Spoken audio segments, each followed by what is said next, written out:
Hello everyone, welcome back to our channel. Movie begins a few years back in the deep space. When Weyland-Yutani's ship sucks a giant asteroid-looking object floating outside, scientists in their hazmat suits cuts asteroid with laser to get a mysterious thing out of it. In present, an orphan Rain Carradine is having dreams of looking at a sunset when she wakes up distressed. She meets her adoptive android brother Andy that was programmed by Rain's late father. His main objective is to protect and entertain her with bad jokes. Unfortunately, reprogramming made Annie naive and not street smart. Both siblings go to the bustling side of city. She asks Andy to stay there and goes to visit Office of Colony Affairs. Rain expects to leave the colony with Andy. She asks them if she is free to leave their star mining settlement for planet Vaga, which is much more advanced and have sunlight, but she is rejected. Management informs her about extending her quota to 24,000 hours.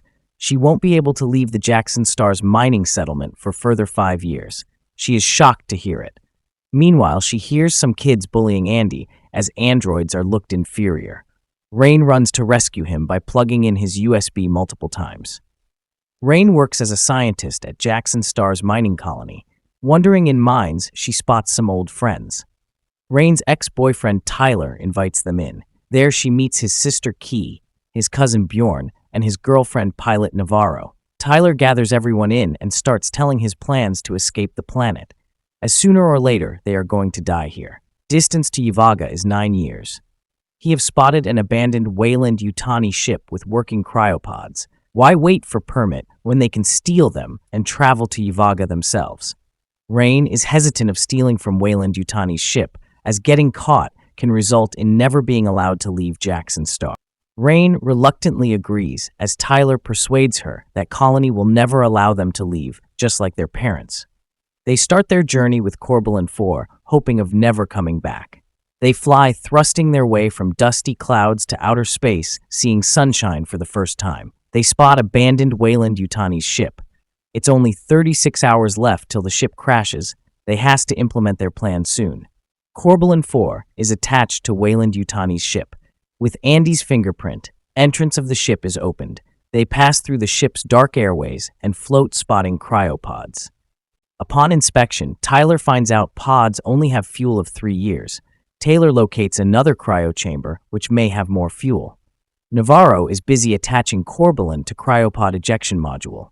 As pods are ejected in ship K pukes, turns out she's pregnant but doesn't reveal who the father is. She asks Rain not to tell Tyler about it.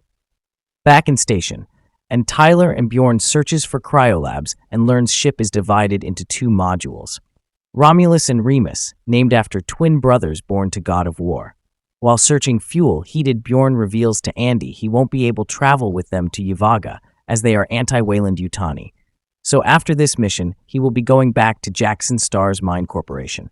The lab they stumble upon gives the impression of being deserted rather than officially shut down.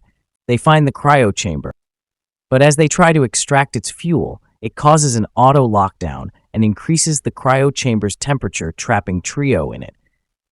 Andy does not have access, thus he cannot bypass the lockdown. Navarro and Rain rush past the lab in an attempt to save them. They had no idea that frozen facehuggers had been housed in the cryo chamber. After noticing the malfunctioning synthetic, Rain pulls out abandoned Rook's chip. While doing so, Rook suddenly wakes up, startling her. But Navarro pulls out his chip, which shuts him again. She passes the chip to Tyler, and Andy is rebooted.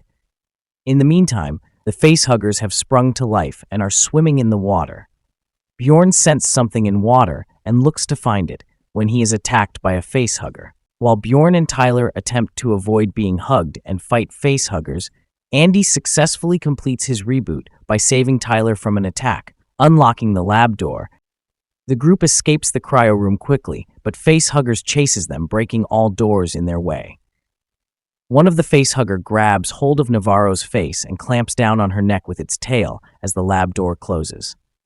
When the squad tries to remove the facehugger, Andy, who now has a corrected motor system, reveals that any violent attack or movement on the facehugger with an electric prod would cause Navarro's neck to snap. Rather, he suggests reviving the partially destroyed artificial Rook and requesting a solution. As the Rook's system reboots, he is saddened to know his mission of sending Z1 on Jackson's star was failed. Rain asks him, how can they remove Facehugger from Navarro's head? He tells them to leave her here and run as Facehugger has already planted seed into Navarro, which will grow rapidly and burst Xenomorph out of her. Rain comes up with an idea of freezing Facehugger's tail with cryofuel that would loosen the chokehold, helping them to remove it. Tyler executes it, and Navarro is finally freed. Rook tells them it's too late and advises Andy to tell Human not to have emotions in this and leave Navarro. But Stewborn Bjorn electrorates Andy with prod, throwing him injured, and escapes with Navarro. As they are running back to Corbalin, Andy follows them, but they shut the door and detach with Weyland-Yutani, leaving everyone else behind. Powerless Andy, Tyler, and Rains see them rushing to escape. To Kay and Bjorn's disbelief, when Navarro tries to navigate the ship out of there, the Xenomorph inside of her eventually grows out and attempting to bursts through her chest. She accidentally kicks a gear. Finally, her chest bursts open and Xenomorph comes out. The uncontrollably crashing ship lands within the Romulus hangar bay of the station, pushing it farther into Jackson's orbit and cutting down on the amount of time it takes to crash into the asteroid belt from 36 hours to only 2 hours. As Rain and Tyler head toward the hangar, Rook calls Andy in his head. He has verified the authenticity of Compound Z1 and is now asking Andy for help to complete their purpose. Andy is unable to deny, as after rebooting, his loyalty falls toward Weyland-Yutani. With Andy's help, Tyler and Rain explore the lab, which is currently filled with facehuggers. They set the lab temperature to the point where their body warmth blends in, making them invisible to the facehuggers. Key wakes up searching a way to get out when she spots Xenomorph, who is growing rapidly. Bjorn approaches her from behind and tries to kill it with electric prod, but it melts inside Xenomorph. As he stares at it in disbelief, it stabs him in the eye and releases acidic blood on Bjorn, melting him brutally. Kay rushes to the door, connecting to the space station but cannot gain access, so she calls Tyler. As Trio is getting away with being invisible to facehuggers, Tyler gets a call from an injured Kay. They stand still. He tells her to calm down and find the key to open the bay door. Tyler becomes upset while listening to his sister and begins to perspire. Andy gives them a go to run, barely making it to the door from jumping facehuggers. Kay wakes up, hearing fully grown Xenomorph coming toward her slowly. Kay walks quietly to the door, trying to escape when her access is denied. Tyler spots her, relieved to see her alive. Upon witnessing the Xenomorph lurking behind Kay, Andy declines Kay's plea to open the hangar bay doors, preferring to keep the three of them safe rather than let the creature easily devour them all. The three of them are forced to witness as Kay is pulled down into the Renaissance by the Xenomorph's long tail, all because of Andy. Unbothered, Andy continues his objective, followed by disappointed Tyler and Rain. Rook won't let the Corbalin leave until Andy has finished his task. Tyler and Rain can then continue to Yvaga, and Andy will return to Jackson's star. In the lab located in the space station's Romulus module, Andy discloses that the Z1 fluid he is supposed to safeguard has been taken out of the facehuggers, which were constructed using the DNA of the Xenomorph. This fluid can perfect mankind and enable them to colonize universe without any fragility. Rook wants to ensure Z1 is brought to colony. As they are heading back with Z1, Rain spots Facehugger outside. Andy and Rain arm themselves with weapon F-44AA. He teaches her how to use it and tells her she have 50 rounds. Tyler, Rain, and Andy set out on a dangerous trip to return to the Corbalin. The walkway is unrecognizable as it's completely transformed into Xenomorph's hive. While walking, Tyler hears Kay and finds her. Andy tells them she hasn't been implanted with the seed yet, so he gives them 25% of the fluid of Z1 to stop her bleeding and save her life. As Tyler is about to inject Kay, Rain stops him as she doesn't trust the Z1. They try to make it to the colony soon to get proper treatment. But as they reach the elevator, Tyler spots Xenomorph about to attack Rain and gets in the way, causing himself to be stabbed. Andy in process gets pushed and stops working, and Tyler is taken away with its tail. While barely make it to the door, Rain couldn't have the heart to leave without Andy. She requests Kay to go straight to Cryopod in Corbolian with Z1 and start the ship. She will find her way to ship with Andy soon. As Rain climbs down elevator shaft to rescue Andy, K injects herself with Z1 to heal. Rain have managed to locate Andy and replaces his chip in return to fixing him. Andy is back as his brother. In the meantime, Xenomorph arrives. K, being healed, heads toward Corbalin, while Rain and Andy are trying to find a way back. Rook denies any of their request as Xenomorph is on his way toward them. K safely enters Corbalin. Rook asks K to fly and reach Colony safely. Andy and Rain sit helplessly waiting for the inevitable.